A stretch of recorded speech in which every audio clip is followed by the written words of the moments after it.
Peace, family.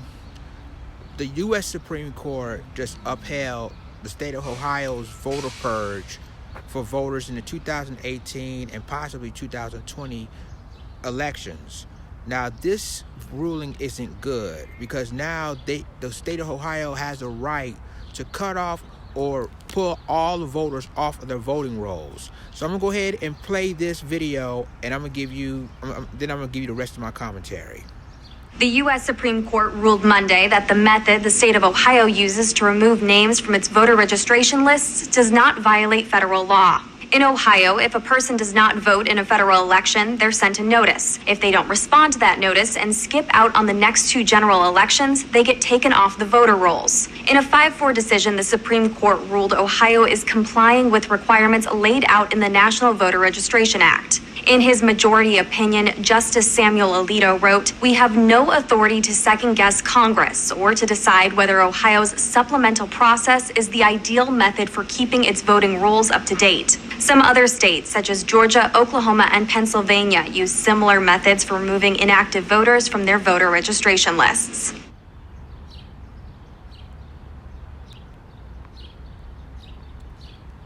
So there you have it, guys. Here's my concern on this story. People who's on the voting rolls, the names on the voting rolls, which means that people can take the names off if they don't sign up or if they don't call in and say, well, I'm on the voting list.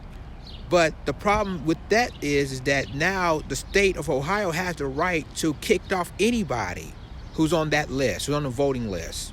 Which means that some people might not even be able to vote. This is the Republican tactics they use to say, okay, well, your name's on the list, but I don't care, I'm still going to kick you out to please other Republican base. So in other words, the conservative Supreme Court did their job, which is ridiculous, to kick off some people's rights to vote.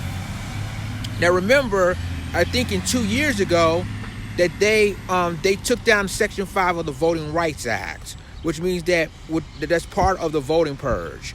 And similar states, just like the lady said, Georgia, Pennsylvania, and Florida. If I'm thinking Florida, I'm not quite sure. But at least Pennsylvania and Georgia really has to do a similar laws, which means it's some that are Republican districts and some is gerrymandering. So you see, ladies and gentlemen, that this ruling isn't right for voters, which means that the people that is, no matter if it's Democrat or independent voters, which means they can kick off anybody. I mean anybody out of their voting rolls. So that's what the purge is. So leave me a comment, ladies and gentlemen. Let me know what you think about this story. This isn't good for the state of Ohio because people, especially if you are already on the voting rolls, they have the right to basically kick you out for no apparent reason with this voting purge. So leave me a comment, let me know what you think, and I will see you in the next video. With that being said, it's Lions Den, and I'm gone. Deuces.